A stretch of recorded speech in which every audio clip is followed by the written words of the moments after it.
Okay, तो ईरा की बात सबने सुनी होगी, तो सहमत है सब? कोई इस बात पे बोलना चाहेगा, कुछ इस चीज को आगे बढ़ाना चाहेगा कि एक्टर कह रही ईरा कह रही है कि एक्टर जो है वो आपका एक टूल है और करेक्टर उसको आगे बढ़ा रहे हैं, उस टूल के माध्यम से वो करेक्टर को आगे बढ़ा रहे हैं। ईरा का यही कहना है। ईरा यही कह रहे हो आप? Somewhat, sir. Yes. ओके, तो सहमत है सभी लोग या कुछ और कोई कुछ बोलना चाहता है? फिर हम आगे शुरू करें। अगर किसी ने नहीं बोलना है, आप कुछ भी बोल सकते हो, आप अपने को अनम्यूट करके आप बात कर सकते हैं, जिसने भी कोई भी ध्यान आपको आए। अच्छा, मैं अपना वीडियो ऑफ कर रहा हूँ क्योंकि शायद नेट की कुछ प्रॉब्लम है, तो मैं वीडियो ऑफ कर रहा हूँ अपना, लेकिन आवाज मेरी आप तक आती रहेगी। हाँ जी, कोई कुछ बोलना चाहेगा? और कोई कुछ बोलना चाहेगा एक्टर एंड करेक्टर?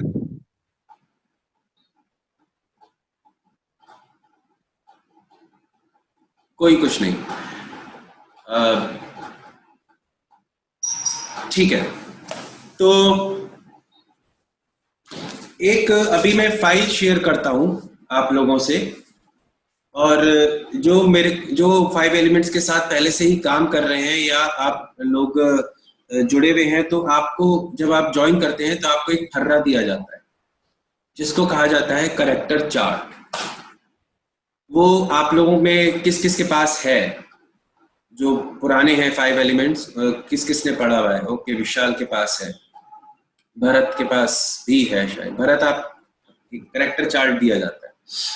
नहीं है, चलिए कोई नहीं, मैं वो अभी प्रोवाइड करूंगा। बेसिक क्या होता है कि एक्टर, हाँ एक्टर एक टूल है और उसने किसी करेक्टर को पोर्ट्रे करना है। अब ये दो अलग आदमी हैं। अगर मैं करेक्टर की बात करूं और एक्टर की बात करूं, तो दोनों अलग अलग पर्सनैलिटी हैं। ठीक है, तो दो अलग अलग पर्सनैलिटी कैसे एक साथ स्टेज पर या कैमरे पर मौजूद रह सकती हैं? कि जैसे मेरा जो नेचर है, जरूरी नहीं है कि मेरे करेक्टर का भी वही नेचर हो या उसकी वही उम्र हो। तो ऐसा क्या किया जाए कि वो जो करेक्टर है और एक्टर है, वो दोनों की दो अलग अलग पर्सनैलिटी होते हुए भी हम सभी उस करेक्टर को स्टेज पे या कैमरे पे ला पाए? ऐसा क्या हो सकता है कि दो अलग अलग चीजों को मिलके? कोई कुछ बोलना चाहेगा इस पे?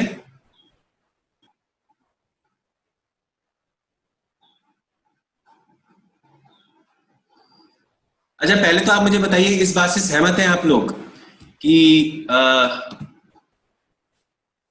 दो अलग अलग पर्सनैलिटी एक साथ स्टेज के ऊपर मौजूद रह सकती हैं या नहीं? पहले आप इस स्टेटमेंट से मौजूद हैं, ऐसा हो सकता है या नहीं?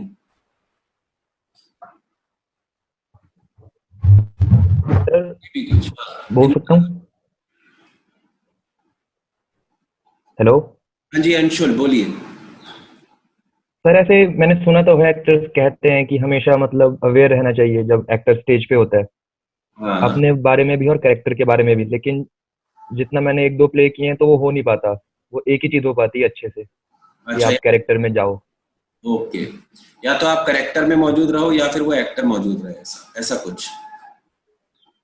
हाँ, दोनों चीजें एक साथ मुश्किल लगती हैं मुझे। शायद प्रैक्टिस से होता हो। ओके, क्या मुश्किलात आती हैं? क्या मुश्किलात आती हैं? अगर मैं कुछ सर मुश्किल लगती है तो क्या मुश्किलात आती हैं? सर एक तो होता है कि जब परफॉर्म करते हैं तो सामने जो एक्टर होता है, जी। तो बेसिकली वही होता है कि आपको अपने अंदर का इमोशन लाना होता है। अच्छा। तो कई बार उसमें इतना वो हो जाते हैं कि मतलब वो नहीं हो पाता, दोनों चीज़ें एक साथ नहीं हो पाती, तो इमोशन हैंडल करना शायद मुश्किल लगता है। ओके, क्या ये आपके फाइनल शो में होता है या रिहर्सल्स में भी ऐसे ही कुछ होता उम, सर एक दो ही प्ले किए हैं मैंने स्टेज पे, तो फाइनल शो में तो लगता ही है, फाइनल शो में तो कोशिश यही थी मेरी जब किया था कि मतलब मैं पूरे कैरेक्टर की तरह ही लगूं, जितना नेचुरल हो सके। रिहर्सल में शायद इतना नहीं होता। ओके, यहाँ पे एक और क्वेश्चन पूछते हैं, फिर उसके बाद बात आगे बढ़ाएंगे। एक और प्रश्न है कि एक्टर एंड करेक्टर, ठीक है, कौन किस पे ज्यादा हावी रहेगा?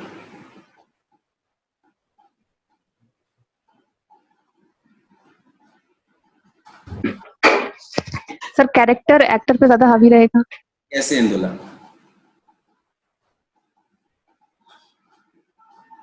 कैसे, कुछ बता सकते हो?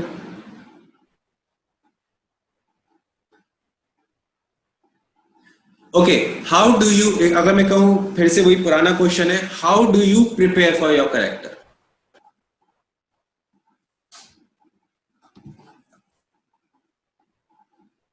Research. Okay, what kind of research?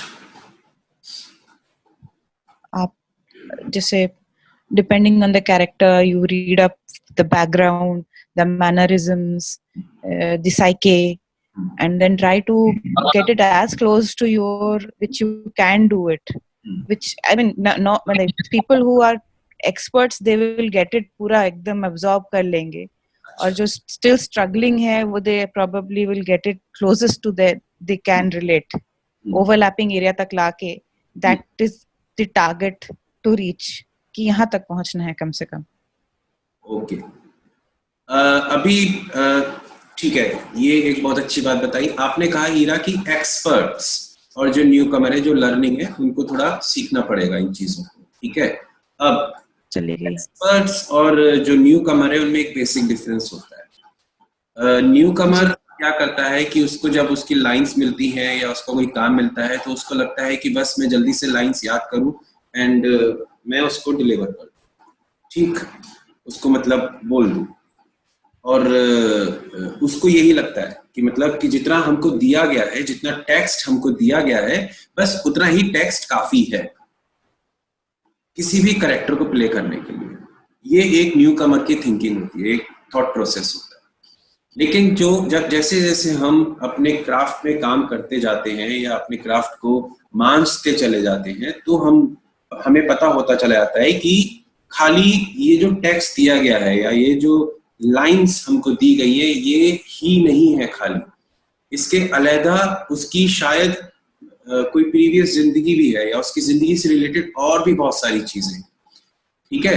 तो जो एक्सपर्ट होते हैं या जो थोड़ा सा सीजन्ड एक्टर होते चले जाते हैं हम सब लोग, तो हम उन विषयों पे ज्यादा बात करने लगते हैं, मतलब हम उन विषयों को ज्यादा इंपॉर्टेंट मानने लगते हैं, क्योंकि जब हमें पता होगा कि हमारी पास्ट लाइफ क्या रही है या हमारा नेचर क्या है या हमारे आसपास का माहौल कैसा है, तो हम जो टेक्स्ट है उसको ज्यादा सच्चाई के साथ शायद पोर्ट्रे कर पाएंगे, ठीक। एक पॉइंट तो ये हुआ। एक और क्वेश्चन मैं पूछ रहा हूं, व्हाट इज मोर इम्पोर्टेंट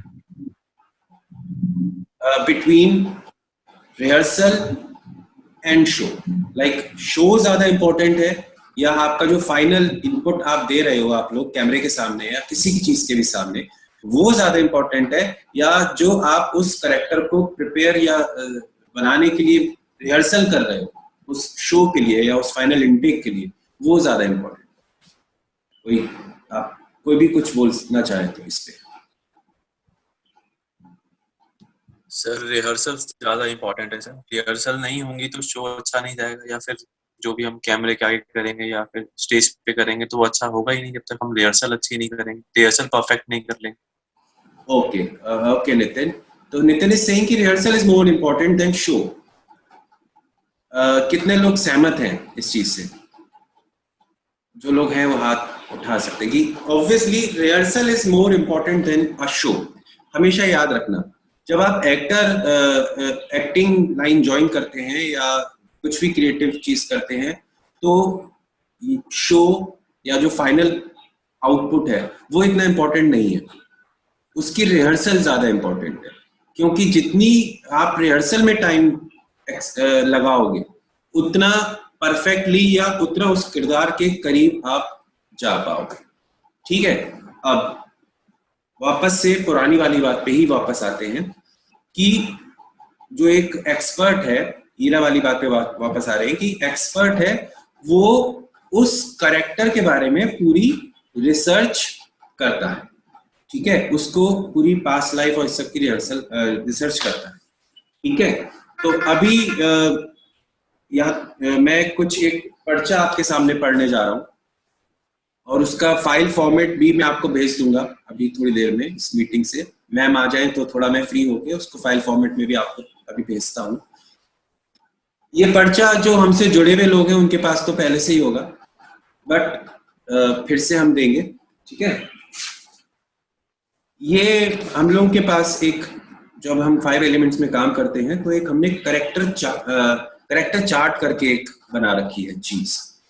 उससे फायदा ये होता है कि जब भी हमें कोई भी टेक्स्ट दिया जाता है एज एन एक्टर, चाहे आपका वो टेक्स्ट एक पैराग्राफ का हो या वो टेक्स्ट पूरी की पूरी स्क्रिप्ट हो, या आप कहीं ऑडिशन पे जाए, हम कहते हैं कि अगर आप कहीं ऑडिशन पे भी जा रहे हो तब भी आप इस करेक्टर चार्ट को कम से कम अपने फोन में कैरी करो। ये फोन में नहीं कर सकते तो दिमाग में कैरी करो या दिमाग में लेके चलो। उस करेक्टर चार्ट को मैं धीरे धीरे पढ़ूंगा और पॉइंट टू पॉइंट कुछ 10-12 पॉइंट्स हैं, विल डिस्कस ऑन देम। ठीक है, और देखते हैं क्या होता है। आप लोग चाहें तो आप लोग लिख भी सकते हैं अगर आपके पास कागज पेंसिल है तो, और नहीं तो ये कैरेक्टर चार्ट मैं आपको अभी फाइल के थ्रू भेज ही दूंगा। सर स्क्रीन शेयरिंग हो जाएगा? हाँ, स्क्रीन शेयरिंग हो जाएगा, लेकिन वो क्या है कि मेरे लैपटॉप में अभी नहीं है, मेल पे है, तो मैं देता हूँ। थोड़ा सा मैम आ जाए then I will give. Okay, ठीक है, ठीक है। तो आपके पास स्क्रिप्ट है, आपको मालूम है कि आपकी क्या लाइन है, ऑडियंस को नहीं मालूम है। हाँ, अगर आप ये चीज शो कर दोगे, आप वहां पे ऐसा कुछ कर, क्योंकि मैं आपको अपने एक्सपीरियंस बताता हूँ। एक बहुत पहले मैं एक नाटक कर रहा था, तो उसमें एक नया बच्चा था, तो उसने वो भी ऐसे ब्लैंक हुआ, और ब्लैंक होने के बाद उसने ऑडियंस को शो कर दिया।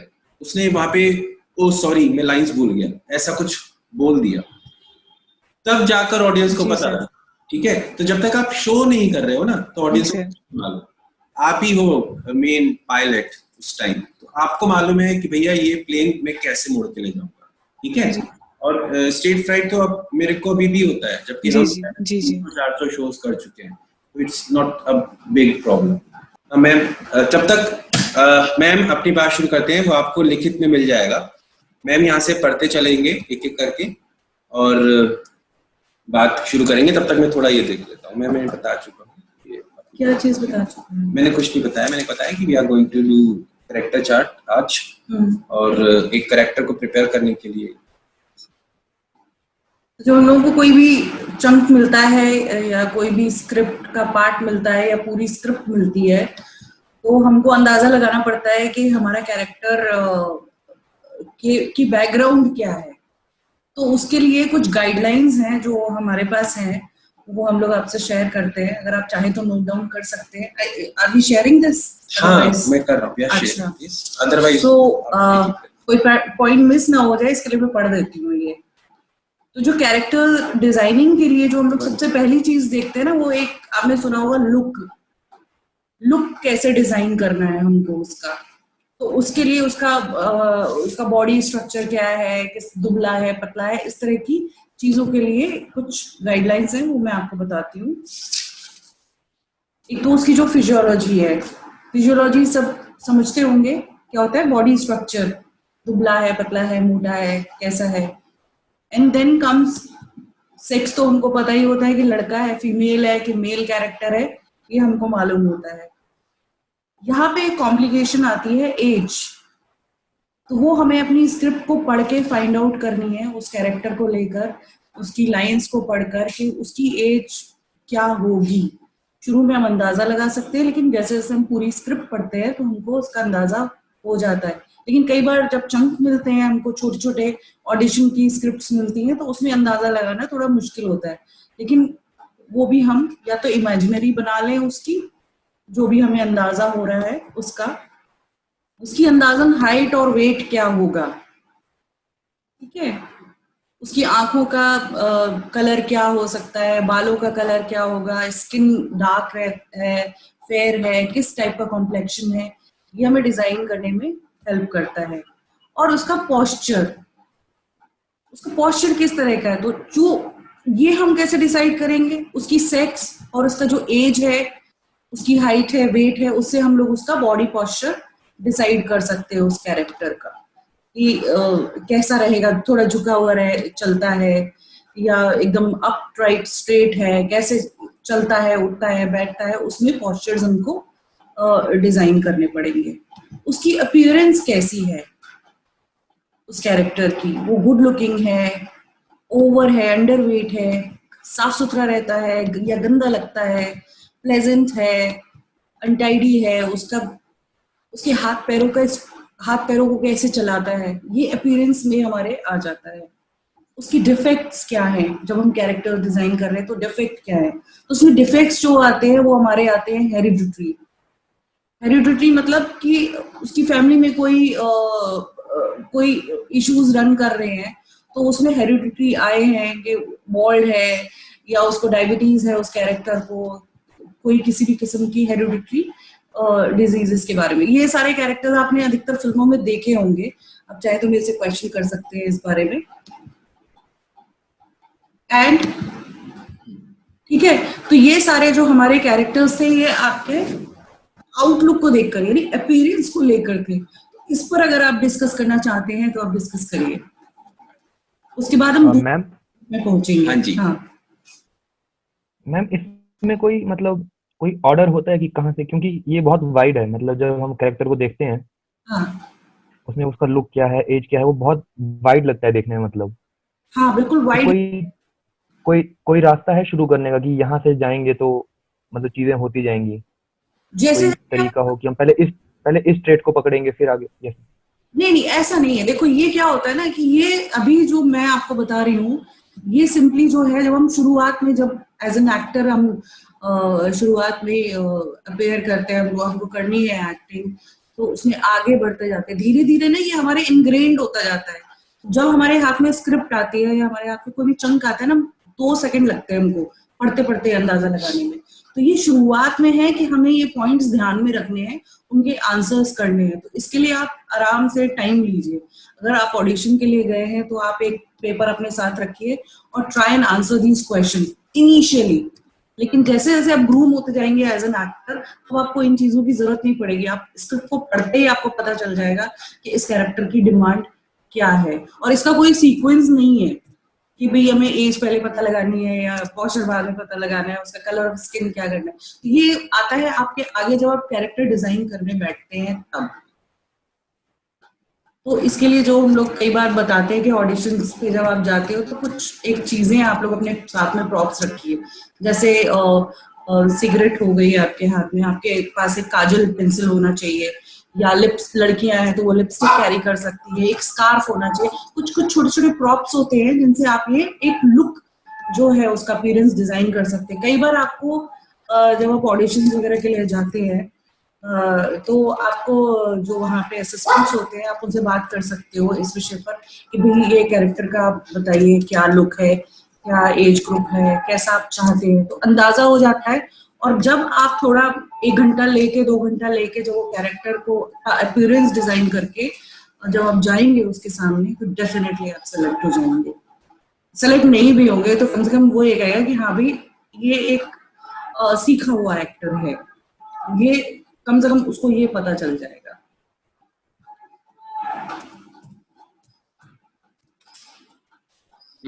हाँ, एनी अदर क्वेश्चन? एक बार फिर से पॉइंट पढ़ दें one by one.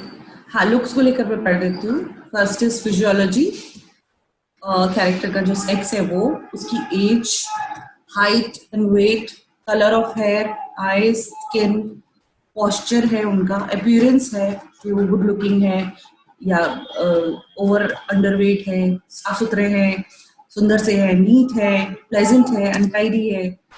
And then defects उनके, क्या बीमारी है, कोई बीमारी है तो हम कैरेक्टर जब एंटर कर सकते हैं उस एक बीमारी को लेकर एंटर करेंगे तो कैरेक्टर डेफिनेटली चेंज हो जाएगा ना, ठीक है। तो ये समझ है। तो हम नेक्स्ट पॉइंट है जो हमारा, उसके ऊपर बढ़ते हैं, वो है सोशियोलॉजी, ठीक है। ये कैरेक्टर जो हमें चंक मिला है उसमें हमें उसका स्टेटस पता चलता है, सोशियोलॉजी, ठीक है। वो किस क्लास को बिलोंग करता है कैरेक्टर, अपर क्लास को करता है, लोअर को करता है, मिडिल को करता है, किस क्लास को बिलोंग करता है, ये हमको स्क्रिप्ट से पता चलता है। उसका ऑक्यूपेशन क्या है, हाँ, ये तो बहुत जरूरी है कि भाई ये कैरेक्टर एक डॉक्टर का कैरेक्टर है, वो इंजीनियर है या क्या है, वो मजदूर है, क्या है, तो ये पता करना पड़ेगा। अब इसकी डिटेलिंग में हम जाएंगे जब हम इसको डिजाइन करेंगे ताकि वो कन्विंसिंग लगे। तो जो वो काम करता है, जिस प्रोफेशन में है, वो कितना घंटा देता है, ये आपको एक पीछे बैकग्राउंड स्टोरी क्रिएट करनी है अपने माइंड में कि वो कितने घंटे काम करता है, उसकी इनकम क्या है, उसकी कंडीशन ऑफ वर्क क्या है, उसका वो यूनियन वाला जो कुली का कैरेक्टर है अमिताभ बच्चन वाला जो है, कि उनमें यूनियन है या कोई यूनियन नहीं है, उनका एटीट्यूड क्या है ऑर्गेनाइजेशन के प्रति। जैसे कुली की जैसे मैंने बात की है तो उनका क्या है, वो एंग्री यंग मैन का कैरेक्टर है। वो एक कुली वगैरह की जो यूनियन है वो इंडस्ट्रियलाइजेशन के दौर की एक फिल्म है जिसमें वो अपनी खिलाफत करते हैं और एक उनको हीरोइन से प्यार हो जाता है जो एक अपर क्लास स्टेटस को बिलोंग करती है। तो I hope this will help in the understanding. उसका एजुकेशन क्या है, किस तरह के स्कूल में गया है। एजुकेशन से पहले हम हाँ। देखिए अभी 2 मिनट में ये मीटिंग शायद ऑफ हो जाएगी, तो हम री लॉग इन जब सब करेंगे, ये मीटिंग एंड होने के बाद, तो सब दोबारा से जुड़ जाएंगे, ठीक है। हाँ मैम कंटिन्यू। हाँ, तो हम एजुकेशन के वाले पॉइंट पर थे, मतलब किस तरह के स्कूल में वो गया है, गया भी है कि नहीं गया है, वो अनएजुकेटेड है क्या है। अब ये बैकग्राउंड स्टोरी के लिए हम उसके कर सकते हैं कि वो कैसा उसने स्कोर किया अपने स्कूल में, उसका रिजल्ट क्या रहता था, इस तरह की उसका फेवरेट सब्जेक्ट क्या था, पुअर के सब्जेक्ट में था वो, एप्टीट्यूड क्या था उसका। तो इस तरह की बातें हमें बैकग्राउंड स्टोरी तैयार करनी है अपने कैरेक्टर को मोर रियलिस्टिक बनाने के लिए, ठीक है। और फिर हमारा आ जाता है कि उसका घर का हाल क्या है, उसके माँ बाप है, उनके माँ बाप किस तरह के हैं, उनकी वो अमीर खानदान या सूरज बड़जात्या की फिल्मों में हम देखते हैं तो सारे बड़े अच्छा सुंदर सा घर होता है, सब कुछ ब्यूटीफुल, बहुत ही प्यार से लोग मीठा मीठा बोलते हैं। उनके हैबिट्स क्या है, उनका डेवलपमेंट कैसा है, जैसे अगर सास है घर में तो कैसी है, अच्छी वाली है कि कैसी बुरी वाली सास है आपकी। तो इस तरह के कैरेक्टर इसमें आता है। रिलीजन, किस रिलीजन को वो मानता है। हाँ, फिर आती है उनकी रेस एंड नेशनैलिटी, भारतीय है, इंडियन है, अमेरिकन है। तो अब ये देखिए आपको हेल्प करेगा इस तरह से नेशनैलिटी वगैरह कि आपके एक्सेंट डेवलपमेंट करना है। बिहार के हैं तो कैसा एक्सेंट मेरे को लेकर आना है, उसमें पंजाब के हैं तो कैसे आपकी भाषा कैसे बदल जाती है। देखिए इस चीज से हमको ये डिजाइन करने में हेल्प करता है। लीडर टाइप का है, दोस्तों में उसकी पोजीशन क्या है, किस तरह के एंटरटेनमेंट को वो फॉलो करता है, वो क्लब में जाता है या क्रिकेट खेलता है या फुटबॉल खेलता है या इस तरह की सारी जगह पॉलिटिकल एफिलिएशन। पॉलिटिकल में बात में आते हैं। हाँ, क्योंकि मीटिंग खत्म होने वाली है, ठीक है। तो क्या है वो हम कैसे फाइंड आउट करेंगे, तो उसके लिए जो हमें अपने सवाल दिमाग में सोचते हैं उसके बारे में हम लोग डिस्कस कर रहे थे। तो जिसमें आता था कि वो लोअर क्लास को बिलोंग करता है या मिडिल को करता है या वो अपर क्लास वाला कैरेक्टर है। उसका ऑक्यूपेशन क्या है, किस किस्म का काम करता है, वो किस प्रोफेशन में है वो, और अपने काम में वो कितना टाइम डिवोट करता है, उसका अपने ऑफिस में या जहां वो काम करता है उसकी स्थिति क्या है, लोग उसको सम्मान करते हैं या ऐसे लाइटली लेते हैं, या वो बहुत ही अच्छा बॉस है या अच्छा वर्कर है, किस तरह का है, वो हमको सोचना है इस बारे में। और उसका एजुकेशन क्या है, तो ये ऊपर वाला जो उसका जो प्रोफेशन है उससे हमें जब हम नीचे आते हैं तो उसका एजुकेशन हमें पता चल जाता है। तो हर एक क्वेश्चन का जो आंसर है वो हमारे अगले पॉइंट को डिस्क्राइब करते चले जाता है ना। तो एजुकेशन वाले पॉइंट में ये कि किस किस्म की एजुकेशन है उसकी, उसने वो लाइफ से सीखा हुआ इंसान है या वो किसी इंस्टीट्यूट में गया है सीखने के लिए, लंदन रिटर्न है देवदास की तरह, या ऐसे ही गली कूचों में लड़ाइयां भिड़ाइयां करके वो लाइफ लेसन सीखा है और वो एक डॉन बन गया है, गॉडफादर है, क्या है वो कैरेक्टर। तो ये हमें हेल्प करता है समझने के लिए किस किस्म के रिलीजन को वो मानता है। ये भी हमारा हेल्प करता है कैरेक्टर डिजाइन करने में। उसकी रेस क्या है, नेशनैलिटी क्या है, ये हमें हेल्प करता है। उसका एक जैसे एक्सेंट की मैं बात कर रही थी, उसके पहनावा कैसा होगा ये हमको पता चल जाता है कि किस नेशनैलिटी को बिलोंग करता है, बाहर का है या अपनी जैसे कंट्री है तो उसमें वो किस स्टेट को बिलोंग करता है। तो ये हमें हेल्प करता है उस कैरेक्टर, उसकी स्थिति क्या है। वो 4 लोगों में होता है तो उसकी सिचुएशन, उसका स्टेटस क्या है, ये भी हमें फाइंड आउट करना है कि वो 4 लोगों में लीडर है या वो साइड किक है हीरो के साथ में, जो होते हैं साइड के कैरेक्टर्स उनके फ्रेंड्स, उस तरह का कैरेक्टर है, किस टाइप का है ना। तो वो लीडर है और उसका उठना बैठना कैसी जगहों पे है, वो क्लबिंग करता है या नॉर्मल एक गली क्रिकेट खेलता है, किस किस्म का खेल उसको पसंद है। अब एक और पॉइंट आता है पॉलिटिकल एफिलिएशन। वो हमको स्क्रिप्ट देखकर पता चल जाता है कि उसकी विचारधारा कैसी है पॉलिटिक्स को लेकर, या किसी वो गरीब तबके के बारे में सोचता है या वो खुद गरीब कैरेक्टर है और हालातों को लेकर परेशान है, वो सरकार से क्या चाहता है, इस तरह के पॉलिटिकल एफिलिएशन। वो खुद अपने आप में नेता है, किस टाइप का कैरेक्टर है, ये हमको भी स्क्रिप्ट से पता चल जाता है। उसकी शौक कैसे हैं, तो ये भी हमें स्टेटस से पता चलता है ना। हॉबीज जो होती है। यहाँ पर एक बड़ी इंटरेस्टिंग बात, शौक तक अगर हम पहुंच गए हैं, अब जैसे हम लेते हैं किसी को शौक है गाड़ियों का, ठीक है। अब मैम ने कहा कि शौक कैसे हैं, तो देखो 2 जने हैं, दोनों को गाड़ियों का शौक है, ठीक है। अब एक को शौक है फास्ट कार्स का या स्पोर्ट्स कार का, और एक को शौक है बिजनेस क्लास कार्स का, ठीक है। अगर मैं फास्ट या स्पोर्ट्स कार में दूं, एक को शौक है कि भैया मेरे को चाहिए फरारी, और दूसरा कहता है मेरे को कारों का शौक है but I need Rolls Royce, I need Mercedes. तो ये जो 2 लोग हैं, इनकी सोच में क्या डिफरेंस होगा, ये प्रश्न मैं आपके लिए कर रहा हूं, इसमें कोई आप बताना चाहे।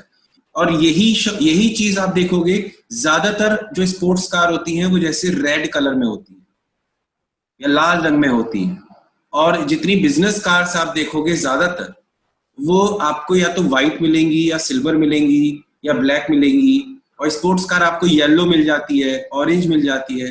तो ये किस टाइप की सोच है ये? तो अगर अभी हम शौक पर ही, शौक पर मैं अटक गया हॉबी पे, तो इससे क्या समझोगे आप, इसको कैसे डिफरेंशिएट कर सकते हैं कि एक बंदे को स्पोर्ट। हाँ जी बोलिए। अगर किसी को फरारी चाहिए होगा तो will come to a point and think कि this guy is a little rookie and थोड़ा rebellious टाइप का बंदा है ये, he will not settle, और ट्रैफिक रूल फॉलो करने वाला इंसान नहीं होगा, इसको उड़ा के निकलना है, is very rebellious। Spoiled brat second one थोड़ा कॉर्पोरेट सेक्टर से दिखता है, थोड़ा बहुत एलीट क्लास कल्चर्ड, तो ये कैपिटलिस्ट सोसाइटी की तरफ वाला बंदा है। Okay, good, nice.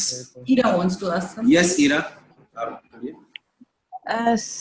सर वो अगर वो स्पोर्ट्स कार ले रहा है तो, and we are assuming both of them are of the same age, middle age people, तो the sports car guy probably is aggressive, assertive,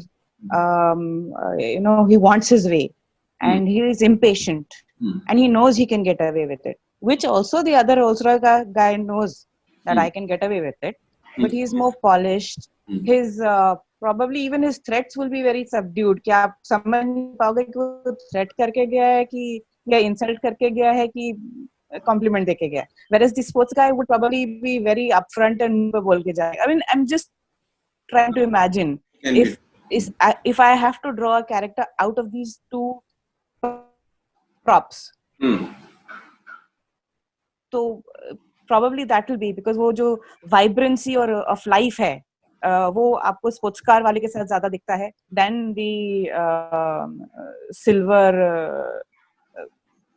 Rolls Royce के साथ.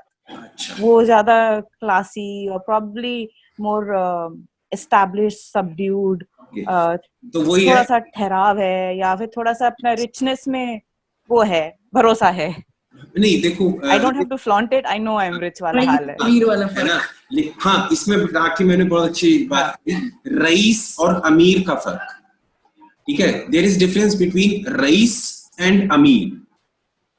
ठीक है, तो रईस, अगर मैं सोचूंगा रईस तो मर्सिडीज या रोल्स रॉयस. अगर मैं सोचूंगा अमीर तो मेरे दिमाग में आएगा ओके फरारी या कुछ स्पोर्ट्स का. ठीक है, ये थोड़ा सा Lamborghini or something like that. हाँ, ये एक बेसिक फर्क हो सकता है. अब मैं यहाँ पे इसलिए क्योंकि ये मेरा फेवरेट चीज आ गई यहाँ पे, हॉबी वाली चीज. यहाँ पे मैं एक कैरेक्टर की बात करना चाहूंगा. ठीक है, एक ऐसा कैरेक्टर है और ये रियल लाइफ कैरेक्टर रहे हैं हमारे इंडस्ट्री के, या बहुत नामचीन एक बंदा रहा है. वो बहुत सुलझी हुई पर्सनैलिटी थे. वो उनका काम भी बहुत सुलझा हुआ था और उनको सुनते सुनते हम पूरी रात बिता देते थे. ठीक है, उनकी गजलों को सुनते हुए. जगजीत सिंह साहब की बात कर रहा हूं मैं. वो बहुत सुलझे हुए लगते थे हमको, बहुत सहज. और मैं एक दो बार उनसे पर्सनल जैसे मिले भी हैं हम लोग, तो जब हम उनसे बात करते तो बड़े सहज, बड़े सुलझे हुए इंसान. लेकिन उनका शौक था एक, जो उनकी पर्सनैलिटी से एकदम अपोजिट था. उनको हॉर्स रेस का शौक था, उनको डर्बी का शौक था, उनको घोड़े दौड़ाने का शौक था. तो देखो, ऐसा भी हो सकता है कि एक ही पर्सनैलिटी के दो अलग रूप. उनके पास कुछ 6-7 घोड़े थे अपने खुद के. ठीक है, तो अगर हम वैसे सोचें कि यार एक बंदे को रेस का शौक है, तो हम जगजीत सिंह की पर्सनैलिटी हमारे माइंड में नहीं आएगी. रेस का शौक सुनते ही हमको आएगा एक बंदा है, जैकेट वैकेट पहनता है और ये वो टिमकाना और ओके फाइन, ये बंदा है. ठीक है, लेकिन जगजीत सिंह, ठीक. तो मेरे कहने का मतलब ये है कि इट कैन, है ना, ये हो सकता है कि दो पर्सनैलिटी एक कैरेक्टर में समाहित हैं. ठीक है, हाँ. लेकिन मोटा मोटा जब आप नए एक्टर, एज अ एक्टर आप जब ग्रो कर रहे हो, तो मोटे मोटे वाली बात वही है कि मर्सिडीज या स्पोर्ट्स का. ठीक है, यस मैम, आगे.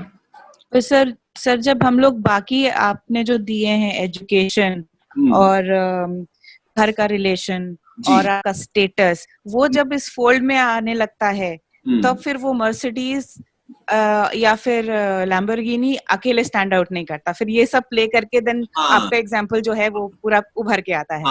That is the point. ठीक है, दैट इज द पॉइंट. और मैंने भेज दिया है कुछ लोगों को व्हाट्सएप पे. ठीक है, क्योंकि मुझे मालूम नहीं इसमें क्या प्रॉब्लम आ रही है. यहाँ पे शो हो रहा है तो व्हाट्सएप पे मैंने भेज दिया है. तो और भी अब कोई मांगेगा तो मैं व्हाट्सएप कर दूंगा. जी मैम, कंटिन्यू. अभी अब हम आते हैं जो तीसरा मेन पॉइंट है. तो ये हेडलाइंस है. मैं आप लोगों को बता दूं कि जो हमारा जो पहला वाला कैरेक्टर चार्ट में जो फर्स्ट चंक है, that is about the physiology of the character. ठीक है, हमने किया अभी सोशियोलॉजी. तो ये उसके अंदर के पॉइंट्स थे जिन पे हमें वर्कआउट करना है. अभी तीसरा जो पॉइंट है वो है हमारा psychology, the most important part, जो कि सब टेक्स्ट में छुपा होता है. अधिकतर स्क्रिप्ट जब हमें मिलती है या स्क्रीन प्ले जब हमें मिलता है, तो उसका जो सब टेक्स्ट होता है ना, उसमें ये हिडन क्वेश्चंस होते हैं जिनके हमें आंसर्स खोजने पड़ते हैं. राइटर है तो आप उससे पूछ लीजिए, नहीं है तो फिर आपको खुद ही क्वेश्चंस के आंसर्स ढूंढने पड़ेंगे. तो इसमें क्या आता है हमारा कि उसकी जो लाइफ है उसमें मॉरल स्टैंडर्ड्स क्या है, यानी उसकी मॉरल वैल्यूज क्या है. वो एथिक्स पे बात करते हैं या उनके ऑपोजिट चलते हैं वो. ठीक है, जो सोशल नॉर्म्स हैं उनके अगेंस्ट चलते। तो मोरालिटीज हर एक की इंडिविजुअली हमारी अपनी मोरालिटीज होती हैं, कुछ चीजें हमारे लिए सही होती हैं, कुछ चीजें दुनिया के लिए वो गलत हो सकती हैं, लेकिन हमें यहाँ कैरेक्टर के पर्सपेक्टिव में सोचना है इसको कि उसकी मॉरल वैल्यूज क्या है।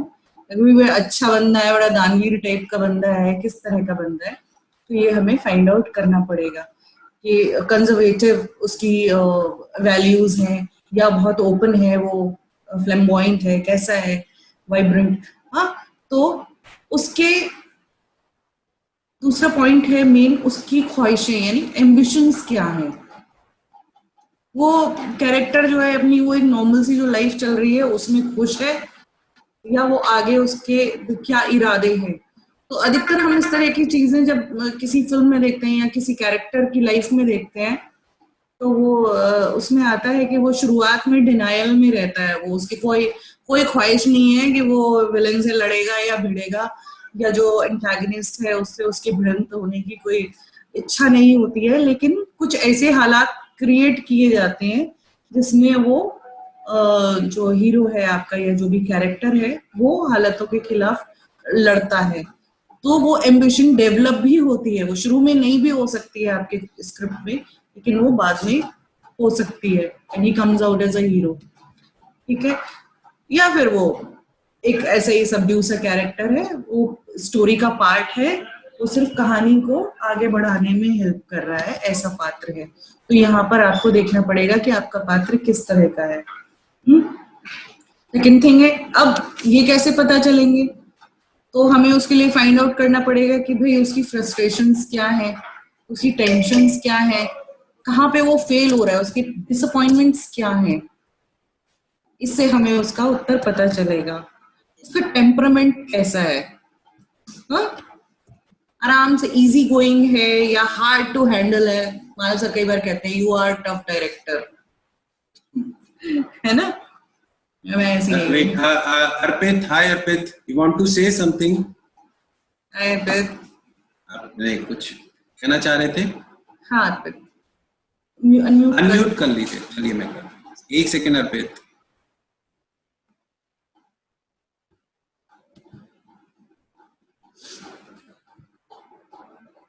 यही से कर दो।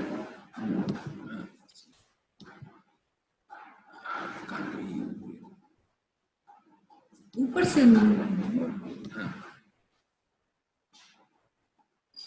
हाँ अर्पित, हाय अर्पित। हाय, am I audible now? बहुत दिनों बाद देख रही हूँ मैं तुमको। अच्छा हूँ, बहुत सालों बाद देख रहे हैं। राइट, कैसे हो आप लोग? मैं बिल्कुल ठीक है, हम लोग। हाँ, I'm new to Zoom sir, first time, तो I have less idea कि कहाँ से क्या चलेगा। हम लोग भी बहुत भाई, हम लोग भी बहुत न्यू हैं, सिर्फ 20 दिन पुराने, जब से लॉकडाउन स्टार्ट हुआ। मैं फर्स्ट टाइम ये Zoom ट्राई कर रहा हूँ। Okay. So it's like, अभी कहाँ से होता क्या है? कर रहे हो अर्पित?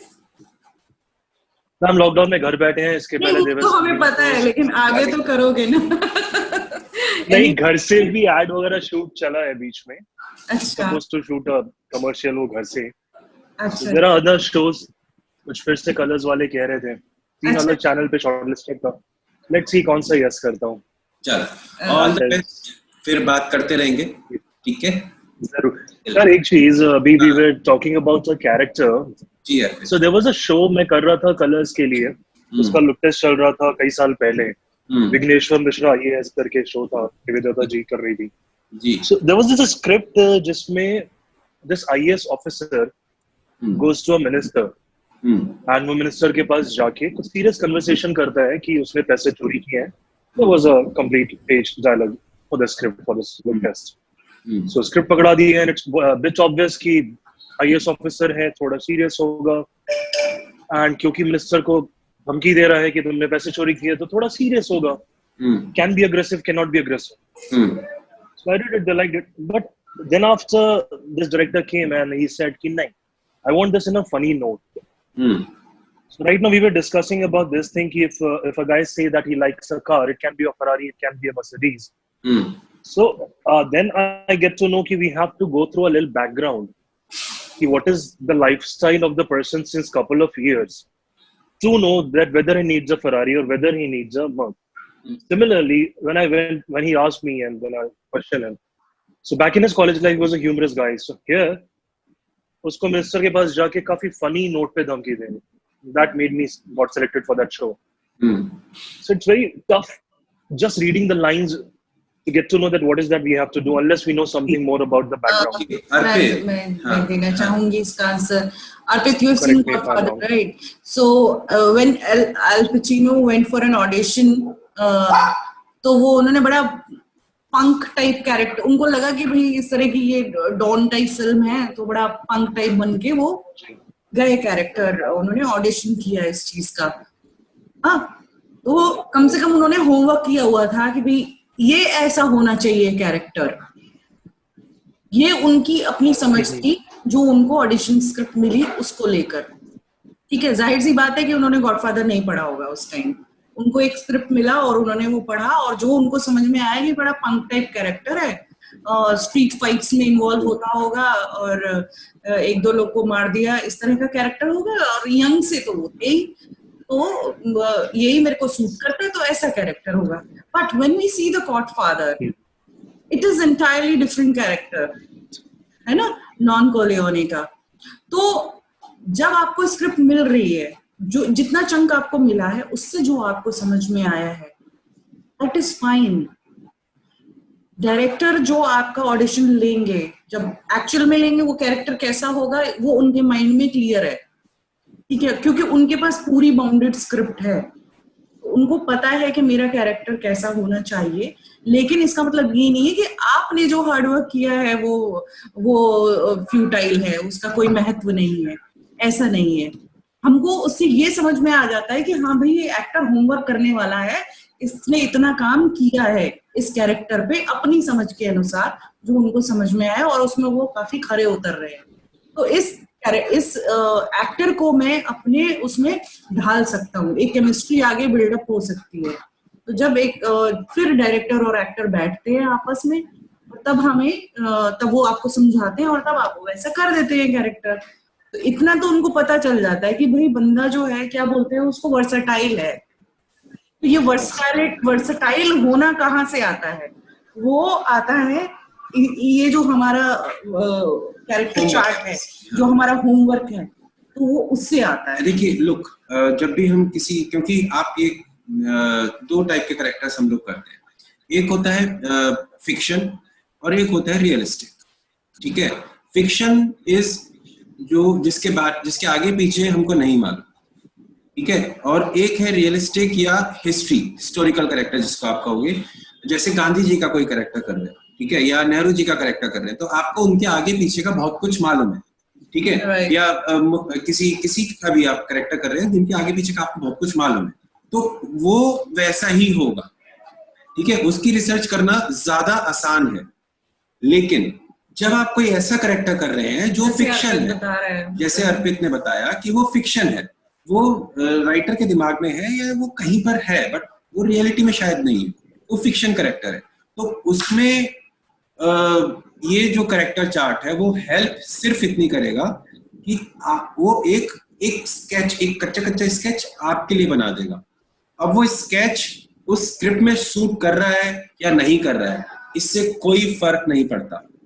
ठीक है, इससे सिर्फ ये फर्क पड़ेगा कि ओके, ये एक्टर जानता है हाउ टू क्रिएट इट, और वो जो भी उन्होंने तैयार किया है उसमें जो बिलीवेबिलिटी लाएंगे वो थोड़ी देर के लिए करेंगे ना, 2-3 मिनट के लिए उन्होंने वो कैरेक्टर किया, लेकिन उसमें जो एक रियलिटी आएगी, जो एक बिलीवेबिलिटी आएगी, नेचुरल जब आप करेंगे उसको, वही वो डायरेक्टर्स देखना चाहते हैं कि आप वो अचीव कर पाते हैं कि नहीं कर पाते हैं. ये जो आपने 1 घंटा लिया है ये अपने चंक पे काम करने के लिए, कि मैं इस एक्टर को मोल्ड कर पाऊंगा अपने हिसाब से कि नहीं. फ्लेक्सिबिलिटी वो चेक कर रहे होते हैं. मैम जी अंशु. मैम, जैसे आपने ये पूरा कैरेक्टर चार्ट बताया, तो अगर पॉलिटिकल एफिलिएशन है, उसका सोशल स्टेटस क्या है, वो सब, लेकिन अगर कोई प्ले है वो पूरा सिर्फ फैमिली स्ट्रक्चर पे चल रहा है, मतलब पूरी की पूरी स्टोरी जो है वो एक फैमिली से रिलेटेड है, या फिर कोई कैरेक्टर है जो, जैसे कोई प्ले है जो सिंगल मैन प्ले है, वन मैन प्ले, जैसे सिर्फ वो मोनोलॉग दे रहा है, बोलो. और उसके जो वो कंटेंट है मोनोलॉग का, उसमें कुछ भी पॉलिटिकल वगैरह नहीं है, कोई बात नहीं, मत You करो। have to create. Basically मत करो। क्या है अंशुल, या तो मत करो। नहीं मैं पूछ रहा था, नहीं मैं पूछ रहा था कि कुछ, मैं पूछ रहा था कि क्या हमें मतलब पूरा लेके चलना चाहिए या कहीं पे हो सकता है कि मतलब थोड़ी ढील दे सकते हैं, वैसे स्क्रिप्ट के हिसाब से जाएं? हाँ वही तो पढ़ना है ना, उसमें देखना हमें। ये देखो पता है क्या है, हमको एक पूरी इतनी मोटी रामायण मिली है कि किस चीज में क्या करना चाहिए। अब फॉर्मूलाज हमें मिलते हैं मैथ्स में, जब हम मैथ्स पढ़ते हैं तो अलजेब्रा के फॉर्मूले हम किसी और उसमें तो नहीं लगाएंगे ना। तो वही है कि ये एक तरह का एक चार्ट है, ये जरूरी नहीं है कि इसके सारे क्वेश्चंस आपने इम्प्लीमेंट करने ही करने हैं। उसमें से जितने आप मैक्सिमम निकाल सकते हैं इंफॉर्मेशन, इस चीज को, ये आपके आगे लेटर ऑन जाके ना ये रच बस जाता है दिमाग में। जब आप स्क्रिप्ट पढ़ते हैं ना तो आप उन्हीं क्वेश्चंस के आंसर फट फट फट फट माइंड में बन जाते हैं और आपका कैरेक्टर क्रिएट हो जाता है। तो ये जरूरी नहीं है कि हमको सारे ही टिक मार्क करने हैं क्वेश्चन आंसर्स, ठीक है, चॉइस है इसमें। मतलब ये कि ये मोटी मोटी चीजें मैक्सिमम हम अपने दिमाग में रखते हैं, हाँ। ठीक है, और फिर पता हो जाएगा यार कि क्या करना है क्या नहीं करना है। फिर एक टाइम ऐसा आएगा कि आपको पता नहीं लगेगा कि ये रिहर्सल है या ये शो है, ठीक है। तो जितनी भी वो रिहर्सल और शो वाली प्रॉब्लम होती है ना, वो इसलिए होती है कि शायद हम कहीं इतना काम नहीं कर पाते। और ये ईरा की प्रॉब्लम भी सॉल्व करेगा, क्योंकि आपने, हम लोग अभी मेजरली क्या करते हैं कि हमारे पास कोई भी स्क्रिप्ट आती है, मैं प्ले की बात कर रही हूँ या किसी आप सीरियल में काम कर रहे हैं, फिल्म में काम कर रहे हैं, फट फट फट फट हम लाइंस याद करते हैं उसको बगैर सोचे समझे। तब क्या होता है, वो बिलीवेबिलिटी नहीं आती है। अभी जो आप बात कर रहे थे कि ब्लैकआउट हो गया, ये हो गया, अगर आप कैरेक्टर पे अपने रिसर्च करेंगे ना पूरी, तो वहां पर आप इम्प्रूव कर जाएंगे ऑन स्टेज, क्योंकि आपको अपने चरित्र के बारे में पता है, आप हालात पता है, ये सिचुएशन क्या क्रिएट हो रखी है इस टाइम पे, उसको हम कैसे मोल्ड कर सकते हैं। मैं यहाँ से या तो मैं स्टेज छोड़कर चली जाऊं कुछ बहाना करके, अरे मैं जरा भी पानी पीकर आती हूँ, या वो भी उस सिचुएशन के हिसाब से जो भी आपको आंसर सूटेबल लगे वो देकर आप भी go back and check the script and I will come back, या फिर ज्वाइन कर लेंगे। कई बार आपके को एक्टर्स हेल्प कर ही देते हैं, लेकिन definitely I am telling you, if you have done your homework on the character, you will not feel nervous on the stage. आपको मालूम है कि मैं कर लूंगी वहां पर, जब मैं लाइव जा रही हूँ वहां पर, तो मैं उस चीज को मैनेज कर सकती हूँ। तो this helps you in the managing the character also sometimes, जो आप रोल प्ले कर रहे हैं उसको। या हम लोग किस बात पे थे हम लोग? मैम एक और क्वेश्चन था मैम। हाँ अंशु। मैम सामने वाले को एक्टर की रिसर्च भी जरूरी होती है क्या जब हम परफॉर्म कर रहे हैं, एटलीस्ट जिससे डायलॉग बाजी है स्टेज पे परफॉर्म करते टाइम? हाँ उसको भी स्टडी करना जरूरी होता है क्या? मतलब बिल्कुल। हेल्प मिलती है क्या? रिलेशन जो है अभी हमारा, ये जो है, ये जो कैरेक्टर चार्ट है अभी तो, and then comes how actor का जो प्रोसेस है उसका, या तो हम अगले हफ्ते लेंगे उसका, अगर आज हमारे पास टाइम बचता है तो we will discuss about that also. That's a very important part, how to design a character में ही आता है वो। तो उसमें हम लोग पूरी स्क्रिप्ट को माइंड में रख के उसको पॉइंट ऑफ व्यू हमारा कैसा रहेगा उसके बारे में हमारा नेक्स्ट वही था लेवल, हम वहीं पे जाने वाले थे। यहाँ पे अंशुल, मैं तुमसे पूछना चाहूंगा अंशुल, जब आप कोई स्क्रिप्ट मिलती है, पूरा प्ले मिलता है, तो आप उसको उसके बारे में अपने जो आपके को एक्टर्स हैं उनसे कितनी बार बातें करते हैं, कितनी बार डिस्कशन करते हैं? सर अगर कोई करने वाला हो तो करता ही रहूं। अच्छा। अगर सामने वाले को दिक्कत ना हो तो। ओके, अगर सामने वाले को दिक्कत हो रही है ना अंशुल, तो फिर उसके साथ रहना ही गलत बात है। हाँ सर वही है, मतलब सामने वाले को ठीक है तो मैं करता रहूंगा, अगर उसे दिक्कत है तो फिर कोशिश करूंगा कि कम से कम बोल के ज्यादा से ज्यादा इन्फॉर्मेशन निकालूं। नहीं, वो नहीं होगा ताकि वो भी तंग ना हो। हाँ अंशुल, देखो हमारे आसपास ऐसे लोग, एक आध लोग तो मिल ही जाते हैं, चाहे हमारा दोस्त हो या क्योंकि, और अगर आप इस फील्ड में हो तो आपके जानने वाले या वो चीज जो भी है, आपको मौका मिले, आप अपनी स्क्रिप्ट के बारे में जितना ज्यादा डिस्कस करेंगे ना, कभी भी, खास तौर से जब आप नाटक कर रहे हैं या आप फिल्में भी कर रहे हैं, आप कैमरा भी कर रहे हैं, आप जितना ज्यादा डिस्कस करेंगे उतनी लेयर्स, ये जो कैरेक्टर चार्ट वाली लेयर्स है, उतनी ज्यादा खुलती चली जाएंगी।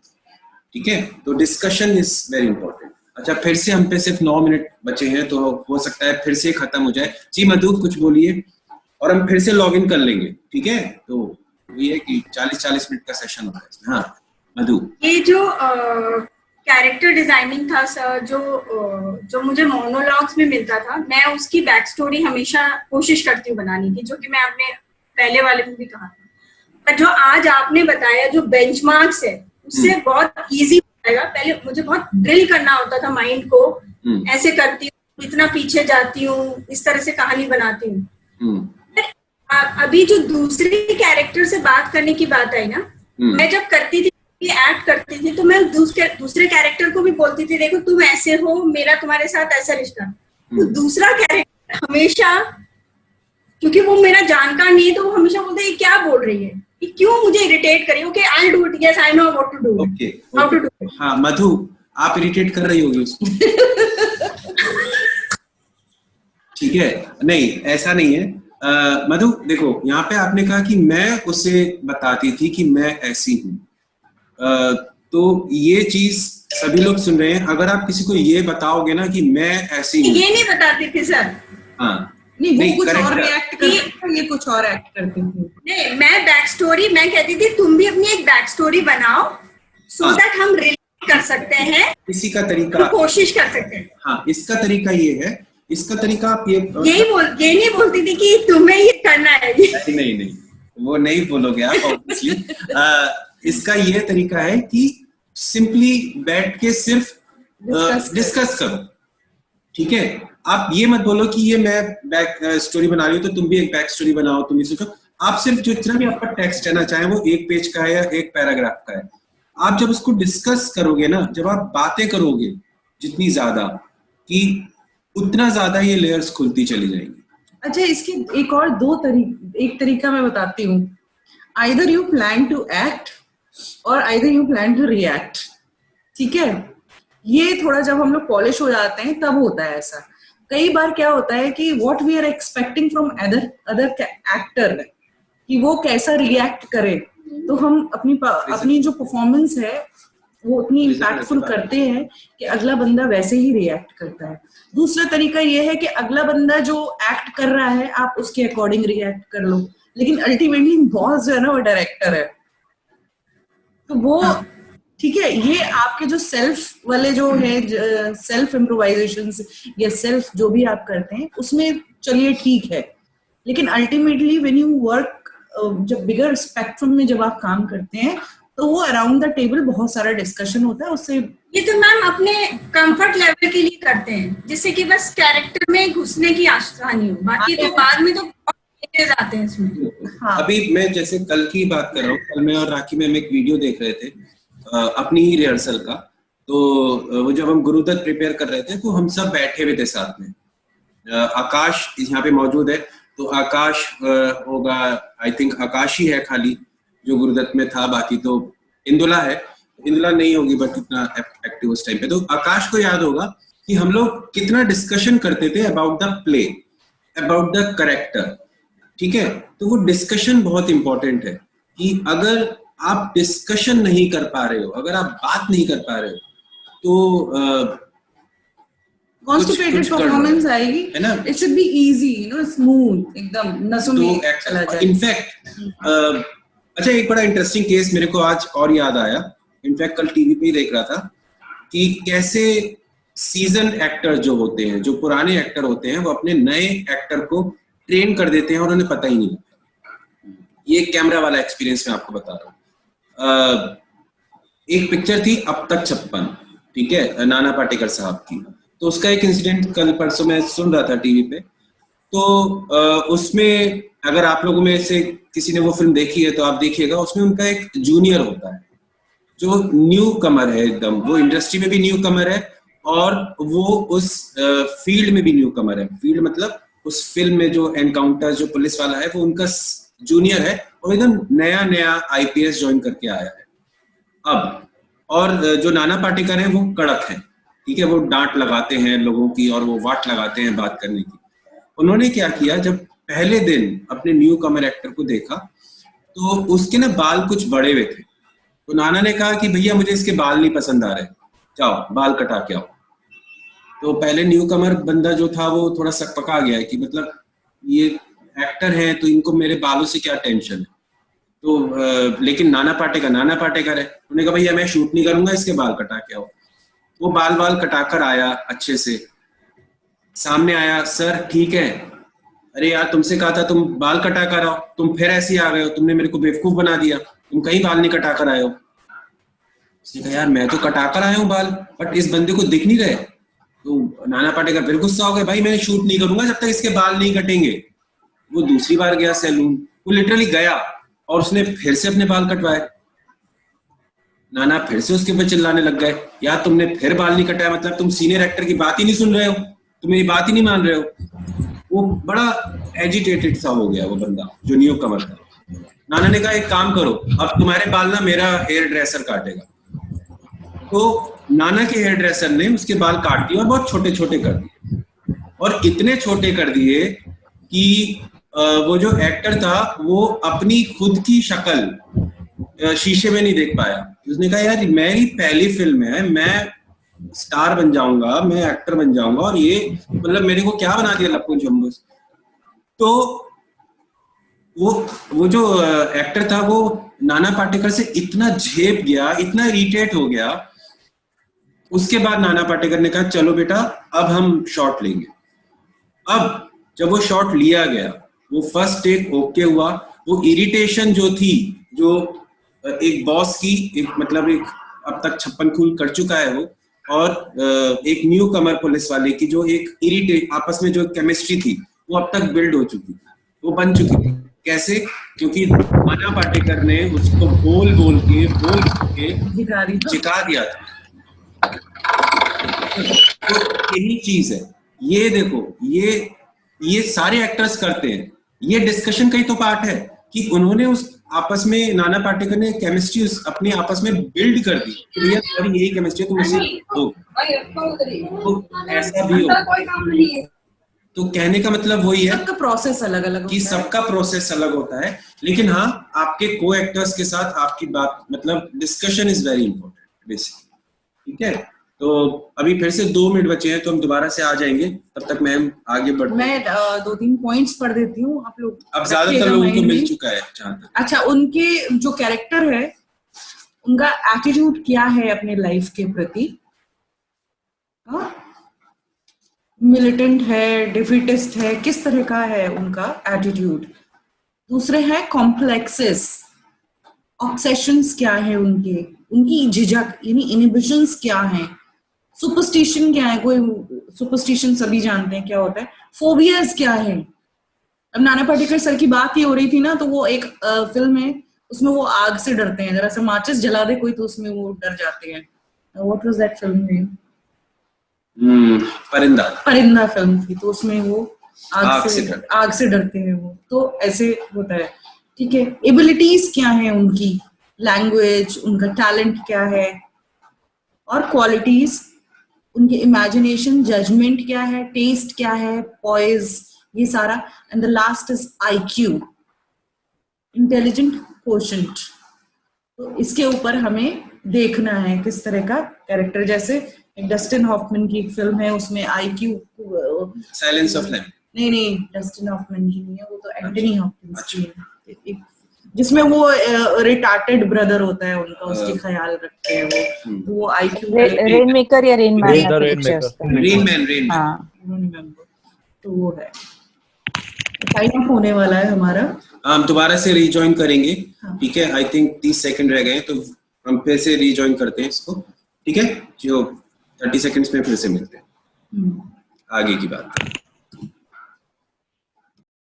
चलो, मैंने ज्यादातर लोगों को मैंने व्हाट्सएप कर दिया है वो, ठीक है, और जिसको नहीं मिला है मैंने नंबर दे दिया है अपना, और फिर से अपना नंबर दे देता हूँ। ठीक है, तो इस नंबर पे आप एक बार हाय भेज दीजिएगा और मैं फिर से वो आपको भेज दूंगा। अच्छा, और इसी के साथ व्हाट्सएप पर मैं दोबारा से एक छोटा सा चंक भेजूंगा किसी अननोन प्ले का। ठीक है, मैं बताऊंगा नहीं आपको कि कौन सा प्ले है, कौन सा नाटक है, और आप इस कैरेक्टर चार्ट के हिसाब से उसको डिजाइन करने की कोशिश करिएगा। नाउ दिस इज होमवर्क, ठीक है ना? आप उसको करने की कोशिश करिए, उसमें उसको एक्सप्लोर करने की कोशिश करिए, और फिर we can discuss it in next class. तब हमें पता चलेगा कि आप एक ही कैरेक्टर को कितने वेरिएशंस निकल के आएंगे, है ना? तो ये मैक्सिमम लोग करिएगा आप लोग, मैं सभी को भेज दूंगा, और फिर जब हम दोबारा मिलेंगे तो हम डिस्कस करेंगे, हम देखेंगे कि एक ही कैरेक्टर को कितने लोगों ने अलग अलग डिजाइन किया। ठीक है? So no questions, nothing. Sir वो इंस्टाग्राम पे भेज दीजिएगा, मैं व्हाट्सएप पे हूँ नहीं। ओके, इंस्टाग्राम पे भेज दूंगा, ठीक है। सर इसका जो लास्ट है आईक्यू लेवल, हाँ जी, मतलब आईक्यू कैसा है, तो उसको कैसे डिफाइन करेंगे? मतलब आईक्यू कैसा है, नहीं समझ आया है वो चीज। ओके मैम, आप बताओगे? आईक्यू लेवल, आईक्यू का मतलब होता है इंटेलिजेंट कोशेंट। ठीक है, इंटेलिजेंट कोशेंट वैसे तो साइंस में उसका फॉर्मूला होता है, हर एक व्यक्ति का एक आईक्यू होता है।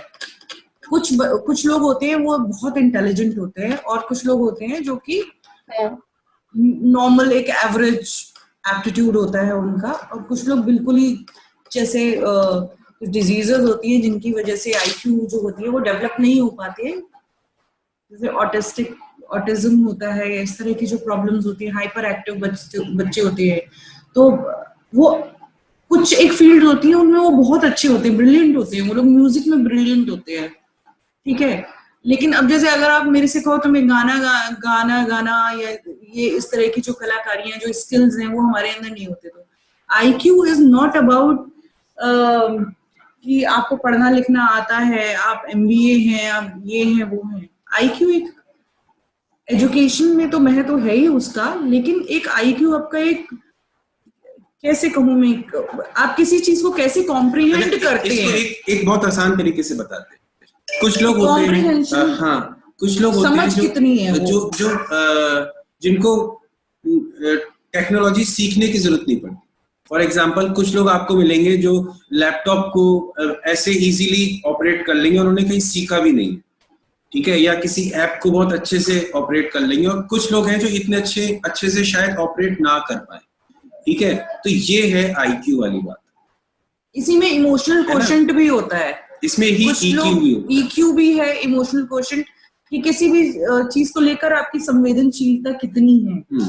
ठीक है, हो सकता है कि आप किसी चीज को देखकर उतना इफेक्ट नहीं हो। अब जैसे एक बहुत साल पहले केस हुआ था, एक बच्चा था प्रिंस, वो उसमें बोरवेल में फंस गया था, तो पूरा देश रो रहा था उसके लिए।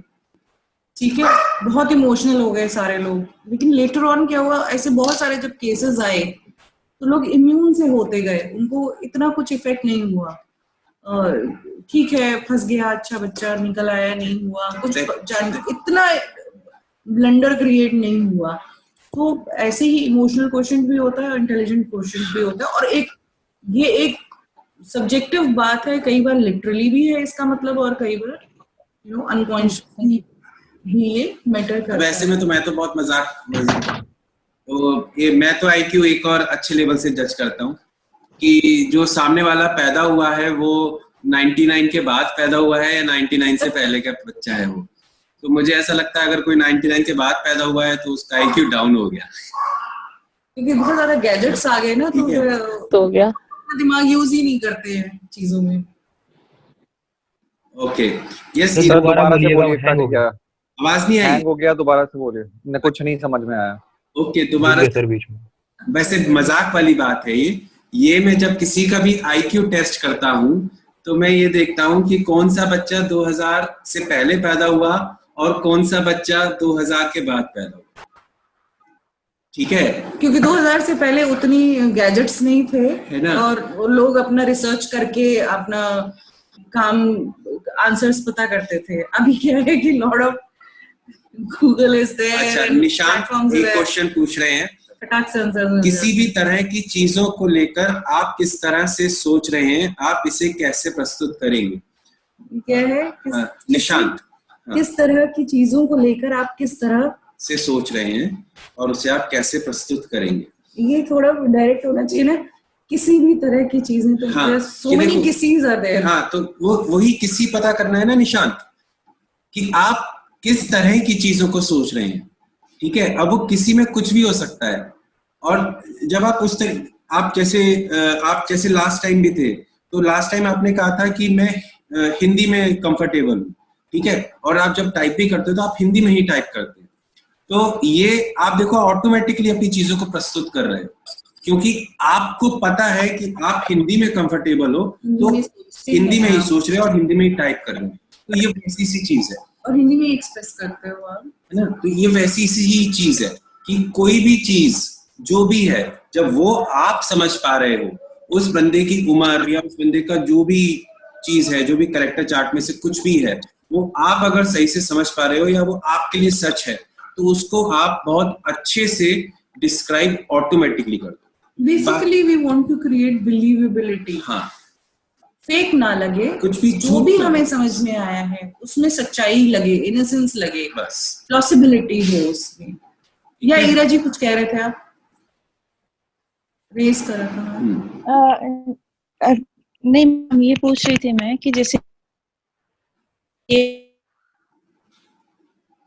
फिर जा रहा है ईरा कहाँ गई? बट मेरे पास है नहीं। ओके, ईरा दोबारा से पूछिए। हेलो ईरा दोबारा से पूछिए। सर। सर जो आपने लिस्ट है, जैसे मैंने लिस्ट में आइडेंटिफाई कर लिया कि ये चीज उसकी कैरेक्टर के साथ प्रोबेबली है व्हाटएवर, लेकिन मेरे पास अपने लिए वो है कि वो उस बारे में पता नहीं है।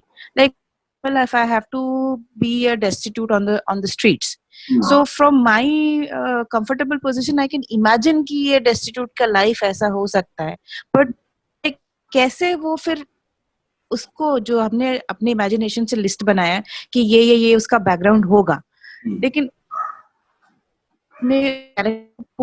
पूरा ब्रेक हो रहा है, कुछ समझ नहीं आ रहा है। मतलब फिर से ब्रेक हो लास्ट फिर से बोलो आप। मैम आप समझ आ रहा है? हाँ जी, बीच में ब्रेक हो गया थोड़ा सा, फिर से बोलो। Sorry. So I was just ये बीच में टूट रहा है, तो मैं हाँ, कहूंगा कि पूछ रही सबसे थी। बेहतर है कि आप टाइप कर लें उसे, अगर ज्यादा दिक्कत हो रही है। हाँ, it's a big question to type. अच्छा, एक बार दोबारा से बोलो ईरा, अब साफ आ रहा है। Can I try it one more time? हाँ जी ईरा। Hello. हाँ जी ईरा बोलिए। हाँ, so I was just saying that कि अगर जैसे ये लिस्ट में से मैंने बनाया कि चलो एक डेस्टिट्यूट लेडी का मुझे रोल करना है, ये उसके प्रोबेबली बैकग्राउंड्स हैं, लेकिन मेरे खुद डेटाबेस इतने मतलब मुझे एक्सपीरियंस नहीं है, तो मैं ये बना के भी कैसे फिर अपने रोल में उसमें मीट पार्ट डालूं कि वो कंप्लीट बन के आए। अच्छा, आपका रिसर्च क्या रहेगा? आपका रिसर्च क्या रहेगा? आप कैसे रिसर्च करोगे ईरा? सर प्रोबेबली मेरा research would be observation.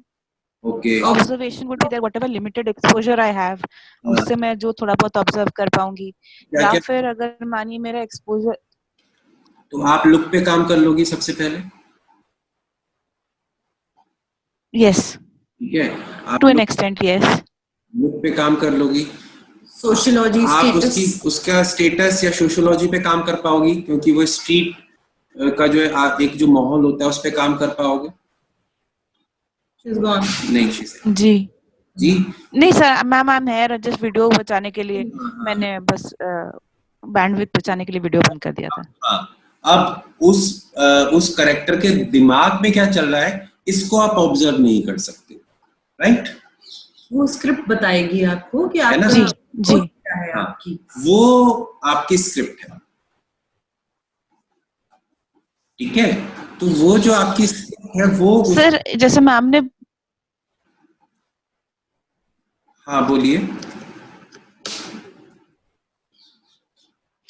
Sir, जैसे मैम ने कहा था कि either you act or you react, तो सपोजिंग जैसे कि अब कोई भी कन्वर्सेशन हो रहा है between the character and another character, so a reaction from me from my present observation scenario would be different than the person who's actually going through it. नहीं, तो वहां तक कैसे पहुंचते हैं? ये डिफरेंट कैसे होगा, ये मैं समझ ही नहीं पा रहा। ये डिफरेंट मतलब if I'm making any sense. हाँ वही मैं समझ नहीं पा रहा कि रिएक्शन डिफरेंट मतलब कैसे, कि वो कैसे डिफरेंट है।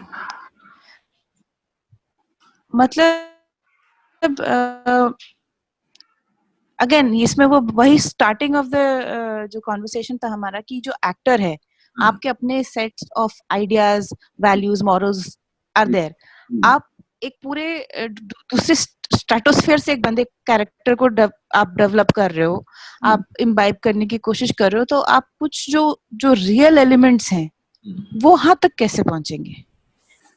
डेफिनेटली जो आप बोल रहे हो ना, ये इसमें हमारी जो हेल्प है ना, जो हमारे पास, जैसे मानव सर ने बोला था कि हम लोग जब हिस्टोरिकल कैरेक्टर क्रिएट करते हैं तो उनके बारे में बहुत सारी हमारे पास अवेलेबल है, हम आराम से कर सकते हैं काफी हद तक। जी इसी तरह से जैसे आप कैरेक्टर की बात कर रहे हो, आधी हेल्प तो आपकी स्क्रिप्ट करेगी ही, लेकिन ऐसा नहीं है हमारे पास उस कैरेक्टर के बारे में मटेरियल अवेलेबल नहीं है। You can go to library, you can सीधा आर्काइव्स देख सकते हैं, आप वीडियोस देख सकते हैं, और आप चूंकि कैरेक्टर कर रहे हैं, एक्टिंग से रिलेटेड जॉब है, तो आप पुरानी फिल्म्स हैं उसमें उस तरह का कैरेक्टर देख सकते हैं। और फिर जैसे एक आप तैयार करेंगे और उसमें से जो भी क्वालिटीज आपको सही लग रही हैं, उचित लग रही हैं, उसको लेकर आप अपना कैरेक्टर तैयार करेंगे। तो मैं ऐसा मान नहीं सकती कि कोई भी कैरेक्टर रिसर्च जब आप करेंगे उसके बारे में कि मटेरियल अवेलेबल ना हो, ऐसे possibilities out of the world कोई कैरेक्टर अभी तक तो नहीं क्रिएट हुआ है। Even we have created look like human beings. जी बिल्कुल, जी बिल्कुल, राइट, ओके। और कोई कुछ? सर जो आप हेलो, हाँ जी अंशुल सर, जो आप स्क्रिप्ट भेजेंगे वो अगले हफ्ते परफॉर्म करनी होगी? परफॉर्म नहीं करनी होगी, परफॉर्म नहीं करना है। करेक्टर स्केच, ये जो करेक्टर स्केच भेजा है ना, वो पॉइंटर्स, उसके हिसाब से उसको डिजाइन करके बताना है कि मतलब उसकी साइकोलॉजी क्या है, या उसका एज क्या है, हाइट, वेट, कलर, जो भी है, अपीयरेंस, ठीक है। मतलब उस चरित्र के बारे में जब आप हमसे बात करेंगे तो वो ना होते हुए भी आपके बताने में वो हमें जाहिर हो जाएगा कि ये कैरेक्टर ऐसा लगता है, ऐसा दिखता है, और उसकी सोच ऐसी है, ठीक है ना।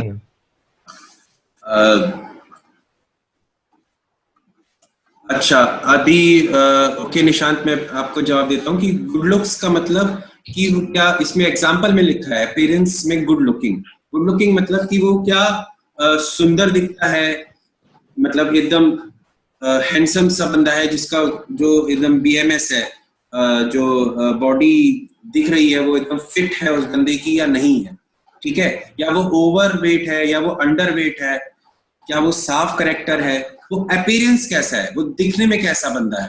तो उसी के एग्जांपल्स हैं गुड लुकिंग, ओवरवेट, अंडरवेट। जैसे अगर इसमें मैं एग्जांपल दूंगी, गुलशन ग्रोवर है, गुलशन ग्रोवर हमेशा अपने कैरेक्टर के लुक्स को लेकर, अपीयरेंस को लेकर कॉन्शियस रहे हैं। वो हर बार उनका डिफरेंट कैरेक्टर आता था। प्राण साहब की अगर मैं बात करूं तो जब वो कैरेक्टर अपना डिजाइन करते थे तो हर बार कुछ नया होता था उसमें, ठीक है। वो पुकार फिल्म में एक हैंडीकैप पर्सन थे, वो उपकार फिल्म में, और बहुत सारी फिल्मों में हमने देखा है कि वो सिगरेट बड़े डिफरेंट स्टाइल में यूज करते थे। उनका हर फिल्म में अपीयरेंस, गेटअप हर फिल्म में चेंज होता था। जॉनी डेप की हम बात करते हैं तो उनका हर फिल्म में कैरेक्टर अलग होता है, डिफरेंट होता है, बहुत सारा उसमें मेकअप वगैरह भी यूज होता है। तो इस तरह के कैरेक्टर्स डिजाइन कैसे करने हैं वो उस पे, वैसे तो देखो अलग एक डिपार्टमेंट होता है जो आपकी लुक प्रिपेयर करता है, लेकिन कुछ काम आप अपने लेवल पे भी करते हैं, तो ये हमें उनके बारे में बात करनी है, ठीक है मैम।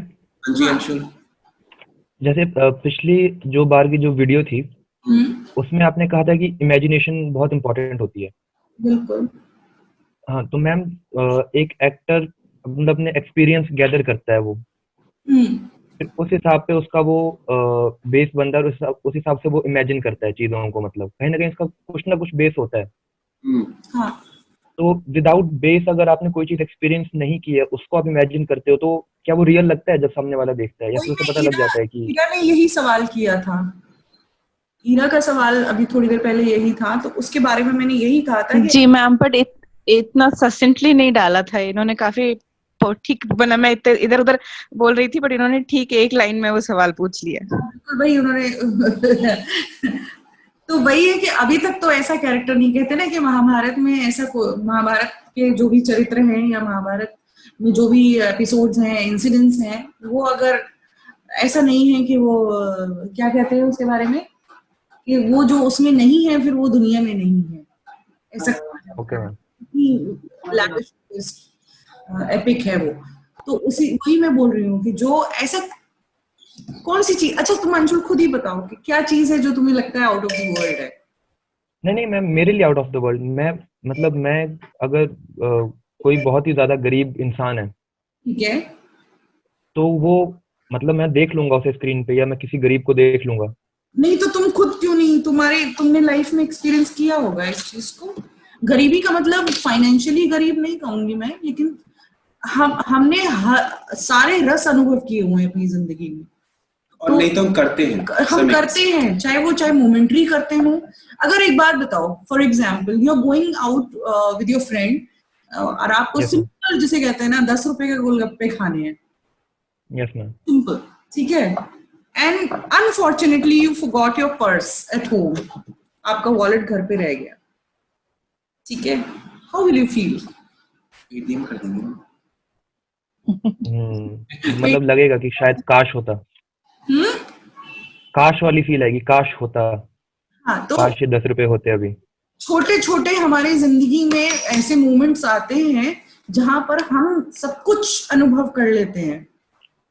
बेसिकली तो ना अपने आंख, कान, नाक खोल के रखने होते हैं, सब खोल के रखने, यस सर, ठीक है। तो हमें अपने एक्सपीरियंसेस खोल के रखने, तो अगर आप अपने एक्सपीरियंसेस खोल के नहीं रखोगे, और हर बार हम यही बोलते हैं, अगर आप ये चीजें खोल के नहीं रखोगे तो चाहे आपको कितने ही कैरेक्टर चार्ट दे दिए जाए, आप नहीं कर पाओगे। And trust me, there is nothing which is out of this world, ठीक है, एवरीथिंग इज देयर, और हमारी अपनी जिंदगी में है ये सारा। यही एक ऐसा ही इस पे मैं एंड में जाऊंगा कि जैसे हम हर बार पल्लव सर से पूछते हैं, पल्लव सर आप, जैसे हम लोगों ने भी बात की कैरेक्टर चार्ट, इनको एक कैरेक्टर चार्ट दिया कि भैया वो पूरा उसका एज, साइकोलॉजी और अपीयरेंस, उसके डिफेक्ट्स, क्लास।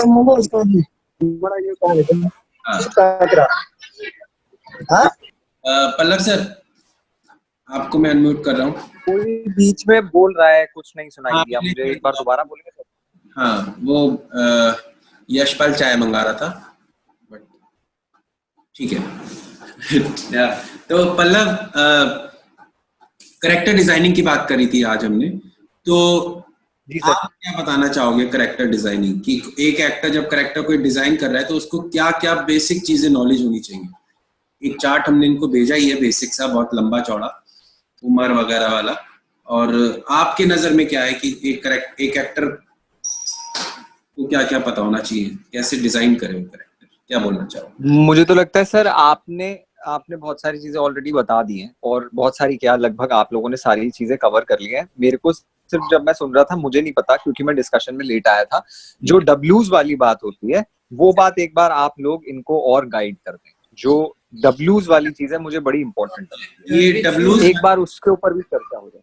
हाँ, तो पल्लव सर ने डब्ल्यूज वाली बात की, ये हम नेक्स्ट में कवर करेंगे, लेकिन वही कैरेक्टर चार्ट ये जो दिया है ना, ये इसको हम बाइबल ऑफ कह सकते हैं, ये बाइबल है, it can be Bible, it can be Ramayana, और it can be Gita, it can be Mahabharata, जो भी है, बाकी यही चीज है, ठीक है। तो और फिर चलिए, will catch you next Sunday 5 PM, हम हर संडे को मिलते हैं और इन्हीं डिस्कशन को आगे बढ़ाएंगे, और मैं आपको स्क्रिप्ट भेज दूंगा आपका डिजाइन करने के लिए।